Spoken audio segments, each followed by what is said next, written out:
ọ̀rọ̀ tẹ́ ń sọ̀rọ̀ yẹn lágbára.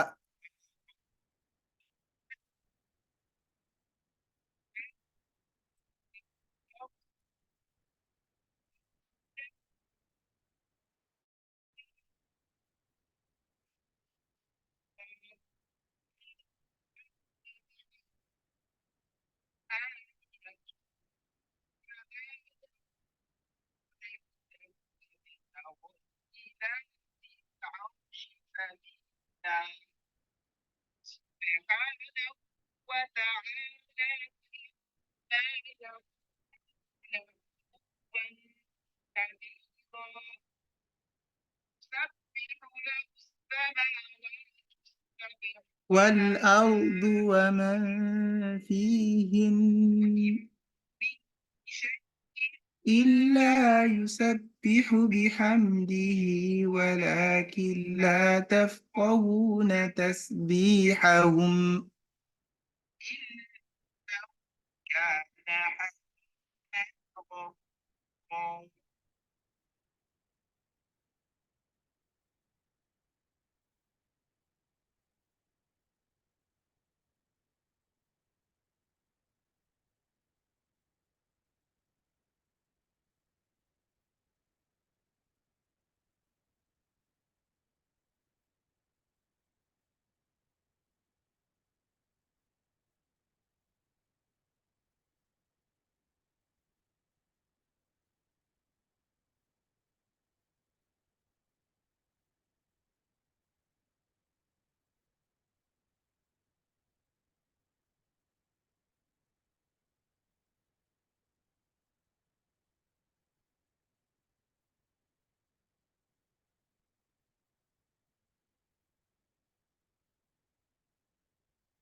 الأمر الثاني مما رغبت أن أشير إليه صباح هذا اليوم أن أذكر أستاذا لي فاضلا انتفعت به نفعا عظيما في شهر رمضان. والعجيب في هذا الأستاذ وأنا لا يكاد يمر شهر رمضان إلا وأتذكر هذا الأستاذ، وانتفعت به نفعا عظيما، والكلام هذا له يعني قرابة 40 سنة أو أكثر. العجيب في أمر هذا الأستاذ أنني ما رأيته في حياتي إلا مرة واحدة، وأيضا لم يكن بيني وبين حديث، لم يحدثني ولم أحدثه، ولم يقع بيننا حتى السلام، لكنني والله أعده من أساتذتي ودائما أذكره وأدعو له. هو رجل من أندونيسيا، جاء معتمرا في رمضان قبل قرابة 40 سنة، حفظه الله إن كان حيا وغفر له إن كان ميتا ورحمه وجزاه خيرا. صلى أمامي ليلة في هذا المسجد، مسجد النبي عليه الصلاة والسلام، صلاة التهجد في العشر الأواخر، ونحن الآن نستقبل العشر الأواخر، قرب دخولها. صلى أمامي ليلة مباشرة، أمامي مباشرة، صلى أمامي ليلة وهو رجل مبتور الرجل اليسرى من عند الركبة، مبتورة رجله، وجاء بعكازين، وصلى أمامي التهجد كاملا على رجل واحدة بدون عكازين، يركع ويسجد وقائم برجل واحدة، وأنا أمامي أراه، وأنا شاب أنظر شيء عجيب في حال هذا الرجل. وكانت في ذاك الوقت صلاة التهجد في الليلة الواحدة يقرؤون 3 أجزاء ونصف، التسليمة الأولى جزء كامل، والتسليمة الثانية جزء كامل، والثالثة نصف جزء، والرابعة نصف جزء، والخامسة نصف جزء، ويختمون في العشر الأواخر ختمة مستقلة. هذه 3 الأجزاء والنصف في تلك الليلة قام هذاك الرجل كاملة من أولها إلى آخرها على رجل واحدة بدون عكازين. فكنت أنظر إليه، والدرس الذي تعلمته منه في ذاك الوقت ولا أزال مستفيدا منه أن الإعاقة ليست في البدن، وإنما الإعاقة في القلب. لأنني أخذت أتفكر، قلت الآن في أناس أقوياء وأجسامهم قوية وعندهم مشكلة مع صلاة الفريضة، ليست النافلة، عندهم مشكلة مع صلاة الفريضة بسبب الإعاقة التي في قلوبهم. وهذا الآن رجل رجله مبتورة ولم يعقه فقد طرف كامل يقوم عليه الإنسان، لم يعقه ذلك.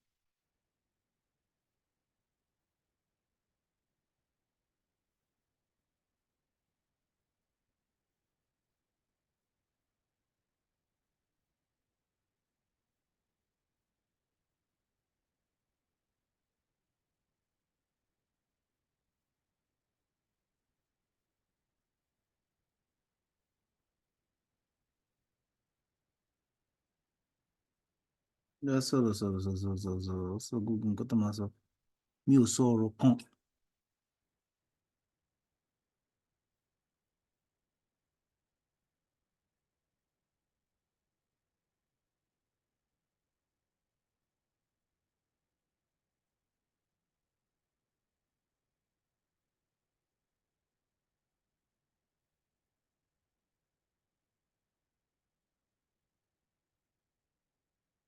بدأت ببسم الله في النظم أولا تبارك الرحمن الرحيم وموئلا فثنيت صلى الله ربي على الرضا محمد المهدى إلى الناس مرسلا.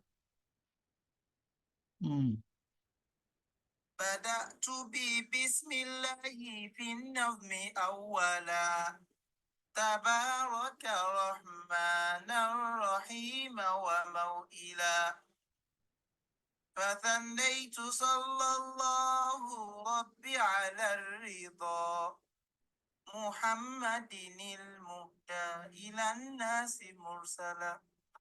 بدأت ببسم الله.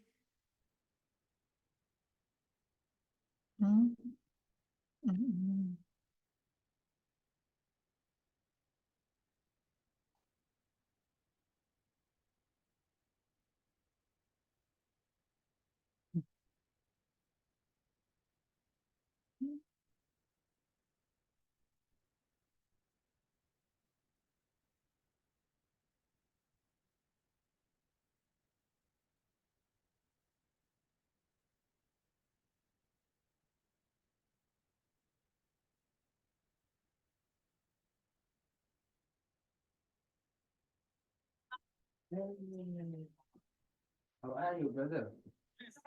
How are you?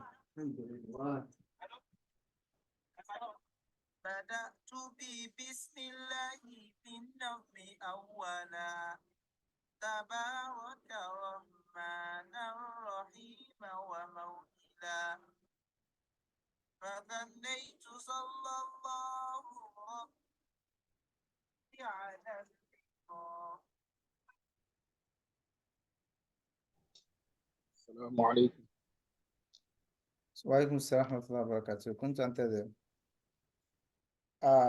ومن أيضا ننتظر الشخص. إن وجدنا شخص واحدة فنبقى حصلنا 4. والله ما كنت أعلم أنكم قد دخلتم منذ متى؟ since سبحان الله، أنا كنت أظن أننا لا نجد شخص هنا. تمام، إن شاء الله نبدأ. بسم الله والصلاة والسلام على رسول الله وعلى آله وصحبه وبعد. so, لا نفعل إشمام اليوم. اليوم نترك إشمام نرجع إليها. سنبدأ من إمالة إمالة إلى الوقوف ثم ننتهي.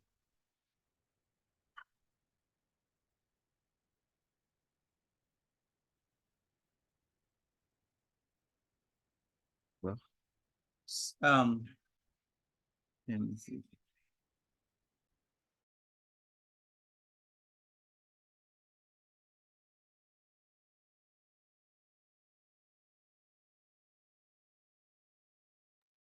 So I'll present my screen. Now, Bismillah wa salatu wa salam ala Rasulullah wa ala alihi wa sahbihi wa ba'd. There's only one type of imala in hafs and asim. I don't want to go deep in imala itself. You just have one type of imala in hafs and asim, and this imala is referred to as imala tul kubra.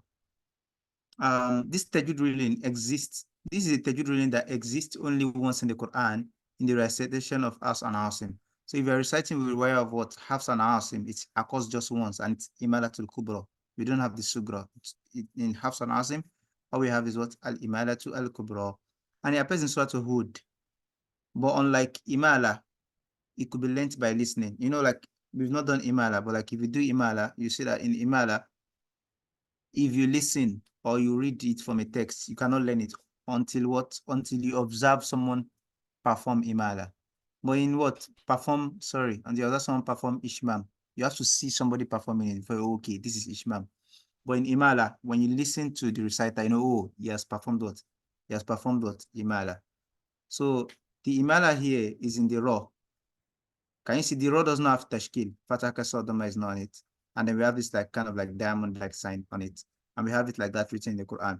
If I'm to recite it, I'll recite وَقَالَ ارْكَبُوا فِيهَا بِسْمِ اللَّهِ مَجْرَيْهَا وَمُرْسَاهَا بِسْمِ اللَّهِ مَجْرَيْهَا رَيْهَا وَمُرْسَاهَا. So the reha sound is what? Is the imala on it. فَقَالَ ارْكَبُوا فِيهَا بِسْمِ اللَّهِ مَجْرَيْهَا وَمُرْسَاهَا. That's the imala. Inna Rabbi laghafurur rahim. Just once in Hafs and Asim. Now let's go to Wukuf. Stop signs. So we have to like make it clear. So which stop signs do we have? Let's look at the first one. We have mim. Mandatory stop sign. Compulsory stop sign. When it appears after a word, the reciter must momentarily stop and take a breath, because continuing on would alter the obvious meaning of the verse. Like refusal to stop will alter the meaning of the verse. If the reciter continues on from it without stopping, that portion of the recitation must be repeated. So what this meme sign is saying is, whenever you recite, you must stop. And now let's look at an example. إنما يستجيب الذين يسمعون والموتى يبعثهم الله. Just imagine you didn't stop and you stopped at والموتى. إنما يستجيب الذين يسمعون. Definitely, those that listen, they would respond. والموتى, and the dead. يبعثهم الله. Allah would bring them forth on the day of judgment. So you have already destroyed the meaning by putting wal mauta. But if we were to stop, innama yastajibu alladhina yasma'un, definitely those that are listening, they're going to what? They're going to respond. Stop. Wal mauta yab'athumullah, and the dead, Allah will bring them forth on the day of judgment. That's exactly the meaning of the verse. When you say yastajibu alladhina yasma'una wal mauta, you've made this verb work on alladhina yasma'una and al mauta. So it means those that are listening will respond, and the dead will also respond. That's what you've said by joining it together and not stopping at yasma'un. And then the word will now continue. So it's very wrong. You are meant to stop. Innama yastajibu alladhina yasma'un. This verb belongs to this alladhina yasma'un. Those that will respond, what? Those that are listening, what? They will respond. Wal mauta yab'athumullah. And the dead will be brought forth by Allah subhanahu wa ta'ala. So this means what? Compulsory stop. If by any chance you recite and you don't stop on it, you have to come back and correct that error because you've committed a grave error.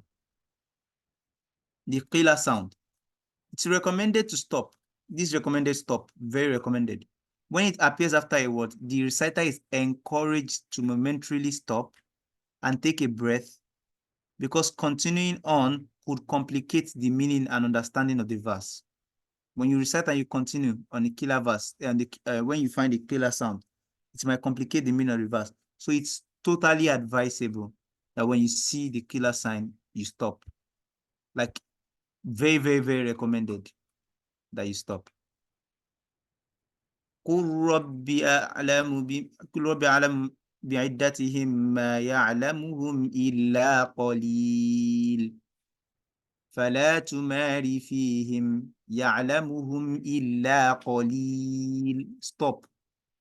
فلا تمار فيهم. That's a clear sound. The third one, the gym. This optional stop. When it appears after a word, the reciter can decide to stop or not. It's on you. So if you want to stop on this, you can stop. If you don't want to stop, you can continue. There's nothing wrong with that. نحن نقص عليك نبأهم بالحق إنهم فتية آمنوا بربهم. ما شاء الله. And you can say نحن نقص عليك نبأهم بالحق إنهم فتية آمنوا بربهم. Am I clear?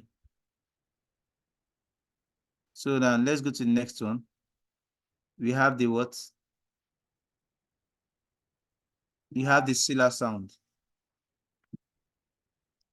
What is, the sila sound is what? The what? Discourage stop. The sila. When it appears after a word, the reciter is encouraged to continue. If you find the sila sound, discourage means. When you find the sila sound, it's what? It's very encouraged that you continue without taking a breath, that you don't stop. For stopping could complicate the meaning and understanding of what? Of that particular word. وَإِن يَمْسَسْكَ اللَّهُ بِضُرٍّ فَلَا كَاشِفَ لَهُ إِلَّا هُوَ وَإِن يُرِدْكَ بِخَيْرٍ فَلَا رَادَّ لِفَضْلِهِ. It's discouraged to what? To stop. So when you find the sila sound, إِلَّا هُوَ وَإِن يُرِدْكَ بِخَيْرٍ, you can stop. وَإِن يَمْسَسْكَ اللَّهُ بِضُرٍّ فَلَا كَاشِفَ لَهُ إِلَّا هُوَ وَإِن يُرِدْكَ بِخَيْرٍ فَلَا رَادَّ لِفَضْلِهِ. And you have the lam sound. You have the la. Prohibited stop. When it appears after a word, the reciter must continue without taking a breath. For stopping on such a verse will change the meaning of the verse. The reciter stop on that portion, the recitation was what? It must be repeated. So this prohibited stop. It's forbidden for you to stop on it. الذين تتوفاهم الملائكة طيبين يقولون سلام عليكم. You must not stop on طيبين. Forbidden, haram. You must not do that. طيبين يقولون سلام عليكم. When you see la, do not stop.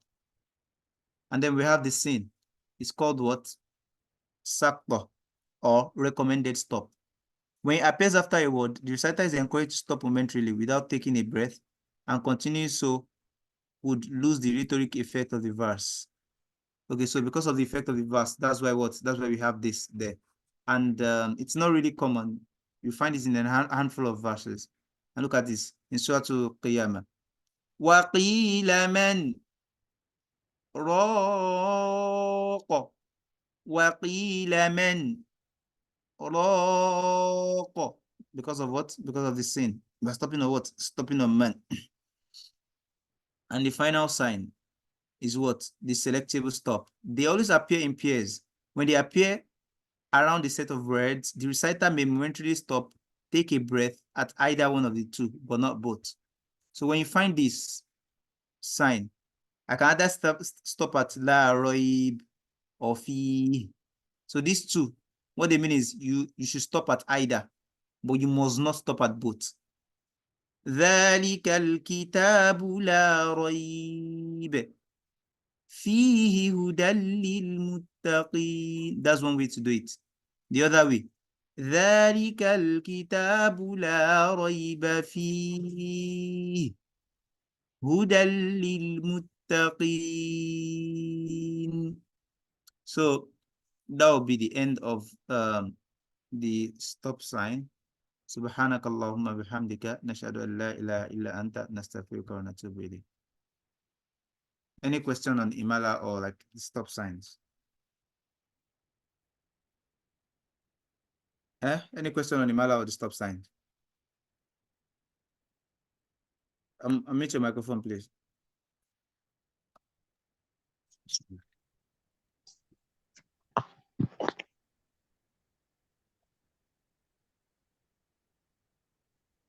You guys should unmute your microphone and talk. No.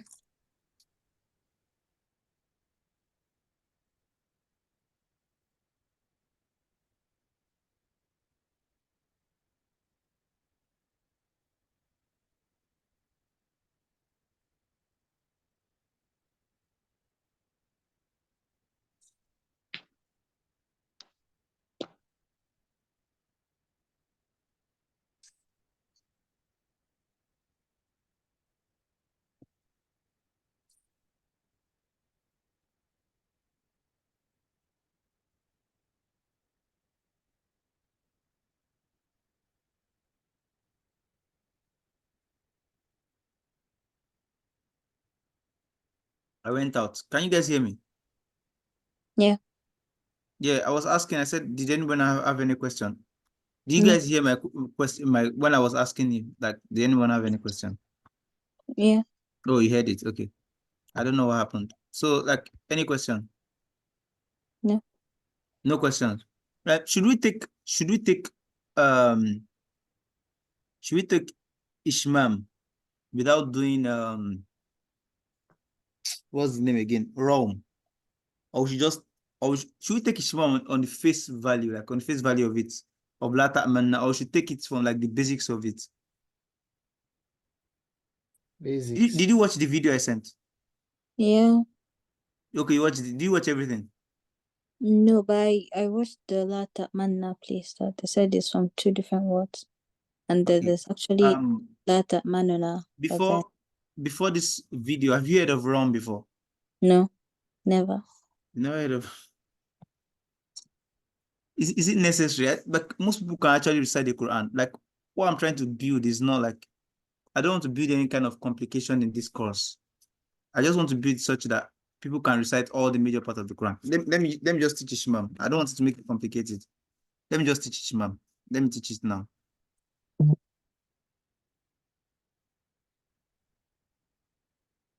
Bismillah wa salatu wassalamu ala rasulillah wa alihi wa sahbihi wa ba'd. Al-Ishmam. This is a tajud ruling that can only be observed by someone looking at the mouth of the reciter. One can't learn it by listening or by seeing the symbol in the Quran. It appears only once in the Quran, and it's in Surah Yusuf, verse 11. So, what is Ishmam? Ishmam is, how do I put it? A kind of way of reciting, such that you position your mouth like as if you are pronouncing Dhamma. For me, what I'm going to do is, I'm not going to teach you, I'm not going to go in details explaining Ishmam really deep. I'm just going to make sure that whenever you get to this part of the Quran, you can recite it correctly. So to recite Ishmam, I'm going to recite this particular verse and explain how it can be recited. قالوا يا أبانا ما لك لا تأمنا على يوسف. So what you're going to do is you're going to pronounce ta'manna in sound, but you're going to position your mouth like you pronounce ta'manunna. So it means while you are on the noon, ta'man, you start your gunna, then you position your mouth like someone that is pronouncing dhamma. Then you bring your mouth back while you are still pronouncing your gunna. Then you continue your recitation. La ta'manna, la ta'manna. So I'm positioning my mouth like I'm saying ta'manunna, but in reality, I'm pronouncing ta'manna. So Ishmam is something that can only be observed by looking at what? the mouth of the reciter. And this is even one of the clear evidences that the Quran is an audio book. It was a book that was what? That was revealed to the Prophet Muhammad sallallahu alaihi wasallam, and not like a written book. قالوا يا أبانا ما لك لا تأمنا على يوسف وإنا له لناصحون قالوا يا أبانا ما لك لا تأمنا على يوسف. And that will be the end of Ishmael. So there's something they call Rom. It's like you have sukun mahdo, like Alhamdulillahi Rabbil Alameen, Ar-Rahman Ar-Rahim. I don't need to explain Rom. I don't need to explain. You guys should watch that video, then we'll discuss it. I don't need to explain it. And the goal of this course is not to like give like complicated like or like going in depth in tajweed. The goal of this course is what? To just help people recite the Quran correctly. And I think we've achieved that by talking about every rule, every concept. That if you take all of these things into account and try to pronounce them correctly, you recite the Quran correctly. But at the same time, sorry, like I've said in previous episodes of this, that the smear cannot be replaced. You still need someone to listen to you and actually correct it, and actually correct. Say, no, your drum is not correct. Your drum is not correct till you've pronounced it correctly. Oh, no, your ifhar is not correct. Your ifhar is not correct till you've pronounced it correctly. So may Allah subhanahu wa ta'ala make this an hujjah for us and not against us. Allahumma alimna ma yanfa'una wa anfa'na bima 'allamtana wa zidna ilman wa fahman. Wa sallallahu ala Muhammadin wa alihi wa sahbihi ajma'in.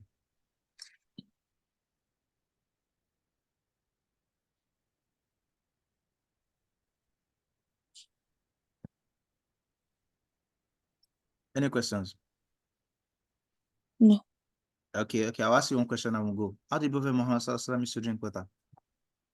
In 3 gulps. In 3 cups. And what does it do after every 3 cups? I'm not too sure, but I think you rest a little bit before taking the next 3 gulps. That's the assignment for next week. Assalamu alaikum wa rahmatullahi wa barakatuh. Bye.